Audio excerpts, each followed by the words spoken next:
Muy buenas tardes, mis queridos amigos, y gracias de nuevo por estar con nosotros. Bueno, esta tarde es una tarde, yo voy a decir que luminosa, porque hay un personaje al lado mío que yo lo estimo mucho, lo respeto mucho.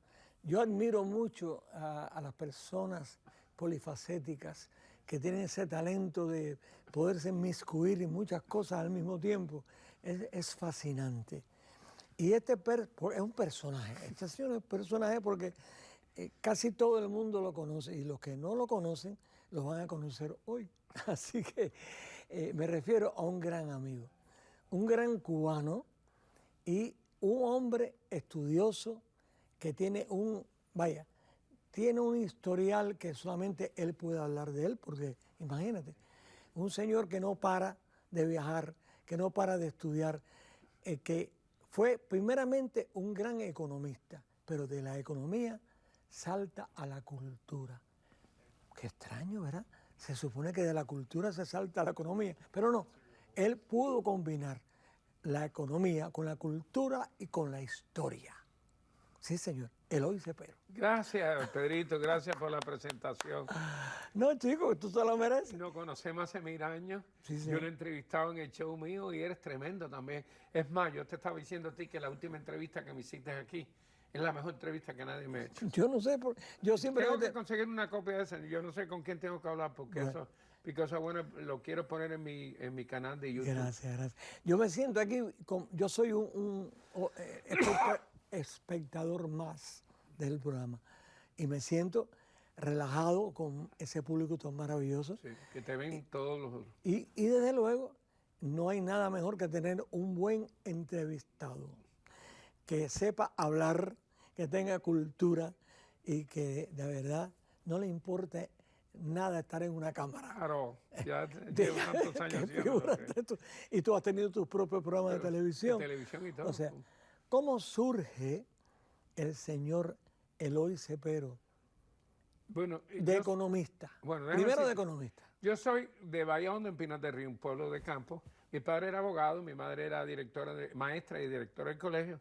Y entonces desde chiquito me inducieron a que yo estudiara, me preparara bien.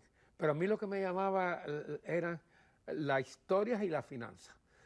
Yo vengo en la operación Pedro Pan, en el año 62. ¿Vienes al exilio en ese sentido? 62, caímos en casa de un americano, chairman of the board de la compañía de electricidad, uno de los hombres más importantes de la Florida, y nos recogió a mis dos hermanos y a mí. Y él fue el que nos guió hasta que en el año 65 él sacó a mis padres de Cuba, los trajo para Miami y les compró su casa y el negocio. Un hombre cerca de... Bueno, yo escribo ya 2 libros sobre la vida de él con nosotros y han gustado mucho porque además de eso, teníamos chofer, un butler en la casa O sea, tú en Cuba, en lugar de llegar al exilio, te sacaste la lotería y viniste para los Estados Unidos. Sí, yo le decía a mi padre, estamos viviendo mejor en los Estados Unidos que allá. Pero claro. Y en mi casa habían 2 muchachas que ayudaban también a mi mamá, porque era maestra, siempre estaba muy ocupada. Pero caímos en una casa donde teníamos chofer, butler y una señora que se encargaba de lavarnos la ropa y de tendernos la cama y toda Si fuera mi abuelita la que te entrevistara ahora, te diría que tú eres un hombre que nació en Zurrón. Sí, bueno. Eso es una cosa muy antigua. Tú sabes que cuando hacen el libro de los flyers de Pedro Pan, dice, there's los Pedro Panes, pero there's los hermanos Cepero, que esta gente sí que cayeron del cielo. Sí, señor, qué maravilla. Así mismo. Y desde luego, tuviste la oportunidad de educarte también en inglés. Oh, sí, cuando él me dijo, cuando yo me voy, cuando yo termino en la Universidad de Miami, me tengo que ir al ejército, porque él enseguida que cumplí la edad, me registró. Y cuando registró me dijo, y ahora tienes que hacer el máster tuyo, porque tú con un bachelor no vas a llegar a ningún lugar. Fíjate. Y entonces me esforzó prácticamente a estudiarlo y logré hacerlo. Y entonces, gracias a Dios, me ha ido bastante bien. Fui presidente de un banco a los 30 años, 35, cuando los presidentes de banco tenían 60 y 70 años. Y después tuve la compañía hipoteca hispana más grande de Estados Unidos con un socio venezolano, Jorge Rawich, y llegamos a ser los más grandes los más grandes de la Florida y los hispanos, la compañía hispana más grande de Estados Unidos también. Bueno. 80 empleados con 400 millones de pesos. Pero me gustaría que me dijeras el nombre de ese ángel que te cayó del cielo, porque la verdad que la familia esa... McGregor Smith era el chairman of the board de Florida Power Light, era vice-chairman de la Eastern Airlines, era trustee de la Universidad de Miami, era miembro de la Comisión de Energía Atómica y era también director del Federal Reserve Bank de Atlanta, un hombre que era entre los 100 hombres más importantes de los Estados Unidos. ¿Y quién te llevó a ti a eso? Por la operación Pedro Pan. Pero así de... Bueno, ellos anunciaron, el pastor, pues nosotros vinimos por la iglesia metodista, que venían 3 muchachos y querían 3 familias que se hicieran cargo de cada una de un muchacho. Y ella que estaba allí se levantó y fue y le dijo al esposo que yo no quiero separar a esos muchachos, yo los quiero a los 3. Y el esposo le dijo, pero mamá, ¿y si son negros? Y dice, I don't care si son negros. Pues yo los cojo también porque ellos eran de Tennessee. Tú sabes que en Tennessee la gente era un poquito racista. Me dijo, no me importa que sean negros, yo los cojo. Y entonces cuando él dijo que no, ella empezó a llorar y él le dijo, ok, vamos a recoger los muchachos. Entonces fueron y nos recogieron. Y ahí empezó la relación con nosotros, que primero he escrito 2 libros y están pensando hasta hacer un documental de relación de una figura tan importante recogiendo a estos muchachos. Es más, ¿te acuerdas la mención de honor de WQA? Hombre, se la claro. dieron a él cuando él murió. Es más, él siempre me decía que es el deber del que tiene y tiene poder, que tiene medios económicos y tiene poder, ayudar a que no tiene. Y me decía, y lo más importante de una persona es que mientras más importante tú eres, más humble tú tienes que ser. humilde. Humilde es la palabra, humilde. Y siempre, y mis abuelos también. Mis abuelos que estaban bien económicamente me decían lo mismo, siempre ayudar al prójimo.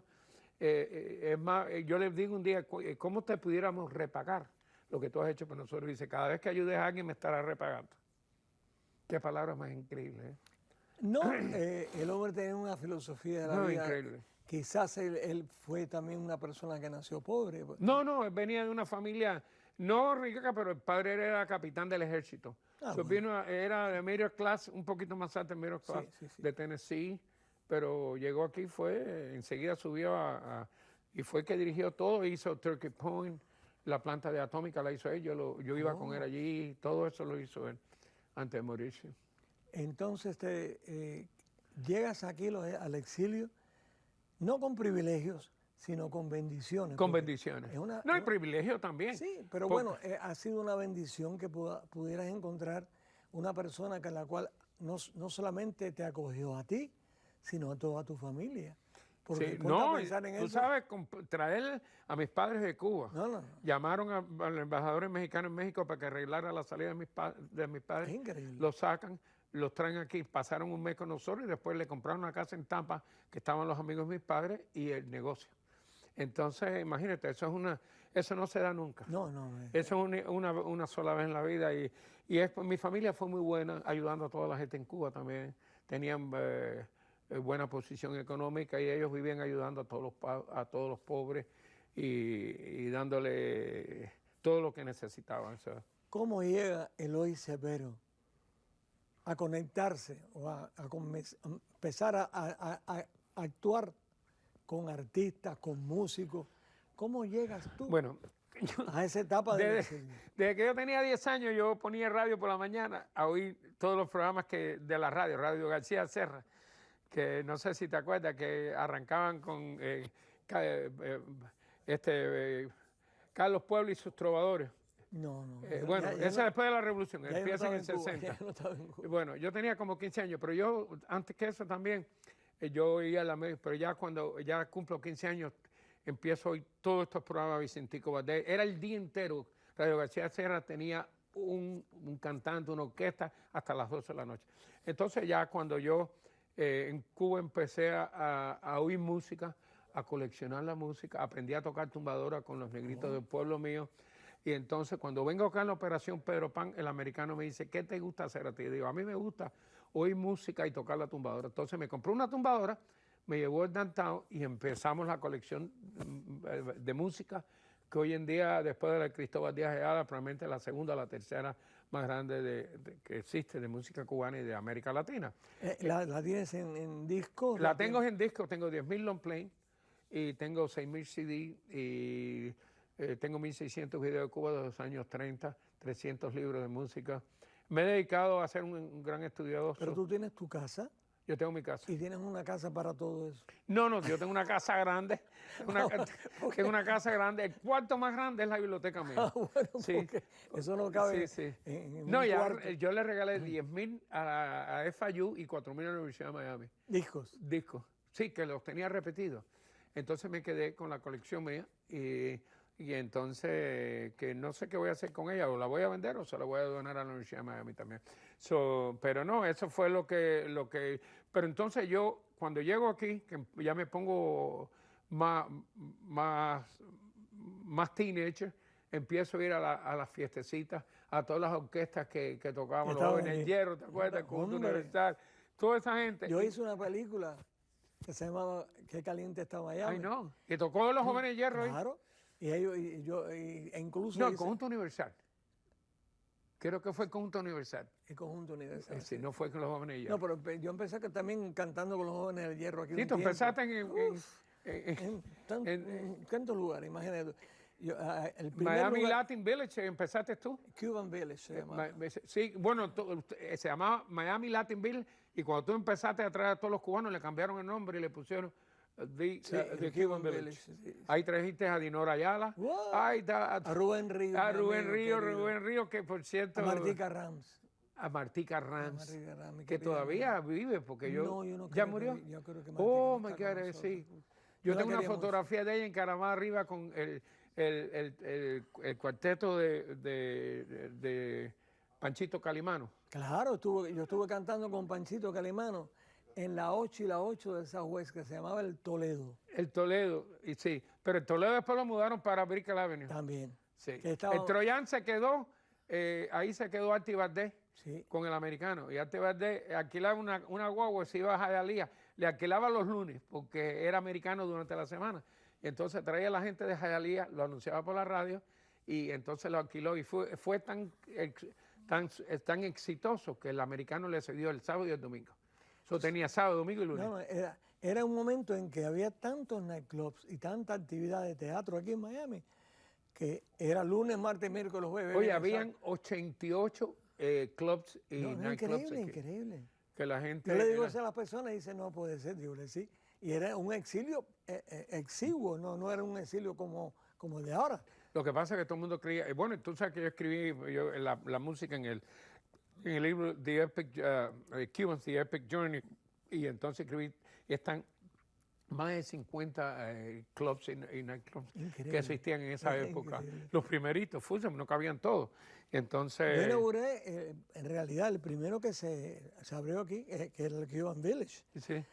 Yo cuando llegué de Cuba llegué por Cayo Hueso, en realidad, en Aerovías Q. Imagina, verías que, Y entonces vinimos en el autobús aquel que venía aquí a Miami. Ajá. Y me hospedé con mi madre en un hotel que estaba frente por frente al Cuban Village. Y de ahí es que tú... Y de ahí entro yo, entonces conozco a aquel señor, un hebreo muy agradable, muy magnífica persona. Y yo había acabado de llegar de Las Vegas, pues, entonces yo era un muchachito, 15 años. Y me dice, dígole yo, no, yo acabo de llegar de Las Vegas, yo quería saber si usted me puede dar trabajo, porque estoy exiliado. Y se empezó a reír aquel hombre. Pero ¿cómo? Pero así que usted es estrella de Las Vegas. Digo, bueno, estrella no sé, Pero vengo de Las Vegas. Yo vengo de cantar con Frank Sinatra, con todo. Y él se reía. Dice, no puedo creer. Entonces me hizo cantar con orquestica. Y había un señor cubano, se llamaba Musiquito, le decían que era otro. ¿Cómo no? ¿Tú conoces a Musiquito? El Musiquito A era... trompeta. Claro, ese muchacho. El Musiquito había dos, había uno en Cuba y aquí hay uno que es trompetista. Ese. Ah, ese que está. Ese era el Musiquito. Sí, tremendo. Entonces me dijo, ¿qué canciones tú sabes? Que yo tengo todo esto. Dame vaya, Tono. en el tono, ¿en qué tono tú cantas? Se lo di y empecé. Y cuando me oyó este señor me dijo, ¿cuándo quieres empezar?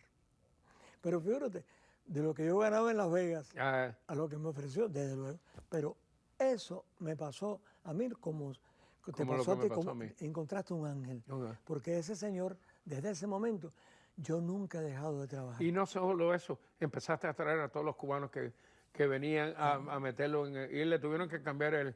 Pero déjame decirte cómo, yo cuando llego aquí ya empiezo a ser un muchachón ya. Yo iba a ver a los jóvenes de hierro, estaba Pepe Donó, que era el pianista. Claro, y chico. Y yo le decía, qué recuerdos. Pepe, y yo le empezaba a hacer preguntas, me dice, ¿y quién tú eres? Digo, no, yo soy un muchacho que me gusta la música. Y dice, vete a ver a Agustín Jaumá, que eres flautista. ¿Te acuerdas? El Prieto. Y entonces Agustín me dio la historia. Entonces yo siempre quería conocer a todos los músicos. Y fui hasta el punto que los conocía a todo el mundo y hoy en día los conozco más todavía. Claro. Y entonces llegó un momento que me convertí en un historiador. Primero empecé con la historia de Miami, que estamos haciendo un documental que va a estar muy bueno, el sonido de Miami también, desde que comenzó toda la música aquí. Y entonces me estuve en el Instituto de Estudios con la Universidad de Miami, por casi 10 años, sí, entrevistando. Ahí te entrevisté a ti, a todas las grandes figuras, José, Oscar de León. Vaya, ¿qué te voy a decir? Sí, todo lo que estamos... Sí, aquí y entonces después, ya después, entré en la televisión y en la radio, porque Jorge Rodríguez que me dijo, oye, ven para acá y empieza tu programa de radio, porque estuve en televisión con José Prado también, uno de mis grandes amigos. Ayer lo vi. Sí, está bastante bien. Y después de José Prado me voy para Gen TV y después estuve en América TV también. Sí. Y entonces, bueno, hasta que dejé de eso porque ya estaba bastante ocupado. Pero aparte de eso, aparte de toda esta actividad que tú hacías culturalmente, ¿no? Hablando sobre la cultura y el arte, pero también estabas en el banco, Yo era presidente del banco a los 35 años. Y después tuve el banco hipotecario más grande, como te estaba diciendo al principio, y podía hacer las dos cosas porque soy bastante organizado. Y después me dio por escribir libros, y he escrito 4 o 5 libros ya que han vendido muy bien. ¿Sobre qué temas? Cuba. El de Postales vendió 10,000 copias, el primero de Postales, el segundo. O sea, ¿tú adquirías o...? No, mi padre me llevó por todo Cuba antes de salir de Cuba para que la conociera. Y yo fui comprando postales. Y se quedaron en Cuba y a los 37 años la señora me oye con Ninoca y le mando una carta a un amigo para que le diga a Eloy Cepero que mande a buscar que estoy viejita y ciega. Y mandé a la prima mía, la recogí, los traje, lo publiqué y vendieron 10,000 copias. Qué barbaridad. Y después que salió en todos hice el otro, que es el otro libro de postales de la República, comenzando la República en 1898 al 15.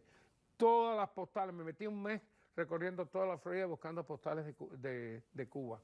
Y las conseguí como 500. Y entonces lo publiqué. Y ahora estoy publicando del 15 al 33 y del 33 al 50. Y hasta tengo todas las postales de Cuba revolucionaria que si algún día se cae aquello lo voy a publicar también. Publicando de postales, además de eso escribí la historia de mi familia también y la historia con los americanos. El amor filial unió dos familias, porque nos llevamos también. Es precioso eso, ¿sabes? La historia tuya es muy No, es una historia que vaya, se merita la... él le estaba diciendo, antes de morir, se le estaba diciendo al nieto, yo cometí muchos errores, pero te voy a decir, era un hombre muy importante, pero donde único no me equivoqué fue en recoger a los muchachos cubanos. Fíjate, dice, esa gente fueron, porque él estaba tan ocupado siendo el chairman de la compañía de electricidad que no tuvo tiempo para dedicarle a los hijos. Hacia la vida. Y nos dedicó todo el tiempo a nosotros. Increíble. Me ayudó a correr atletismo. Llegué aquí a los 8 meses, me eligieron uno de los mejores corredores de la ciudad y de ahí cogí beca. Pero ya tú no estás profesionalmente en eso, pero tú sigues corriendo. Oh, yo sigo corriendo. Tú eres un corredor. Ahora presto dinero porque todavía mi esposa vende casa y yo presto loan privados a la gente que por lo menos los tumban en los bancos y no pueden comprar sus casas, vienen a mí a un terreno un poco más alto, pero se lo resolvamos. Estoy bastante ocupado en eso. Y aparte de la historia y de la música, ¿tienes algún programa de televisión, de radio? Bueno, estoy con el padre Alberto en La Poderosa una vez a la semana por 1 hora y media. Tengo mi programa en Actualidad 1040 que sale sábado, domingo y lunes. a las 8 de la noche. El sonido de Miami. ¿no? Se llama El Sonido de Miami. Entonces sale de lunes a viernes a las 2 de la mañana. Estoy en Spotify, en YouTube, en Facebook y en todo. El programa mío sale 14 veces el fin de semana. Dios mío. Y es bueno porque cuando le digo a la gente, los invito, nadie me dice que no. Claro. Y yo le digo, oye, si vienes a mi programa te va a ver todo el mundo, porque además eso lo saco Facebook el día que lo entrevisto en el mundo entero. Eso me ha dado cierto relieve. ¿Cierto? Cierto relieve. Y entonces estoy con Vega también en El Padre Alberto, que grabamos una vez a la semana también, historia de todos de los grandes músicos cubanos. Y aquí en este canal has estado muchas veces. Oh, aquí he estado. E incluso ¿Estuve en la directiva aquí? Ajá, ¿Estuve en la directiva aquí? Incluso ahora creo que tienes también una entrevista con... Sí, ahora voy a hacer una serie con Alberto Müller. Ah, mi amigo. Que buenísimo, ese tipo es Grandes Ligas. Ese es sobrino del cardenal Müller. Ah, sí, no sabía. Sí, de Cuba. Pues oye, los otros días di un programa en Actualidad que me quedé bobo. Bueno, fíjate que no lo pude ver y enseguida busqué la manera de que alguien me lo grabara para poderlo ver completo, porque eres uno de los pocos que tiene un historial. Él estuvo, no solo él estuvo en lo que se llama el underground, pero estuvo alzado también. Y, sí. Ha tenido un gran cubano, un hombre de mucho valor y un hombre muy preparado también. Muy preparado. Entonces, las cosas que vas a hacer ahora con tu libro, también estás editando libros de otras Estamos personas. publicando, yo soy presidente de Herencia Magazine, que ¿Cómo se llama? Herencia. Que dirige el doctor Bustamante desde Orlando hace 30 años, cumplimos 30 años ahora, y pues sacamos 4 revistas en colores, que son al año toda historia de Cuba. Y entonces yo aproveché cuando cogí la presidencia para empezar a publicar libros de historia y de músicos. Músicos que fueron grandes y que nadie los conoce, como Armando Sánchez en Nueva York, y Pedro Tellería en Nueva York también, Generoso Jiménez. Ahora terminamos el de Carlos Oliva, el de Mercedita Valdés, el de Rita Montaner, toda esta gente que queremos que se queden no tanto para hacer el dinero, sino para que se quede para la historia. Para la historia, para que la gente no se olvide de toda esta gente. Los Crackers, los muchachos esos que fueron los que le abrieron a los Rolling Stones cubanos de aquí de Miami también. Por 6 meses fueron los que le abrieron y grabaron con los sellos de... Entonces, gracias a Dios he tenido esa suerte de conocer mucha gente y como dice mi esposa, a ti nadie te dice que no. ¿Pero quién te va a decir que no a ti? Si tú no, pero las mujeres me dicen que no siempre. Pero no, yo he sido un hombre muy bendecido en este sentido, pero he sido un gran estudioso. Sigo estudiando, sigo leyendo bastante, sobre todo historia de Cuba y de historia de la música cubana y mi colección cada día la sigo nutriendo, ¿no? Nutriendo, sí, consiguiendo discos y la gente me regalan.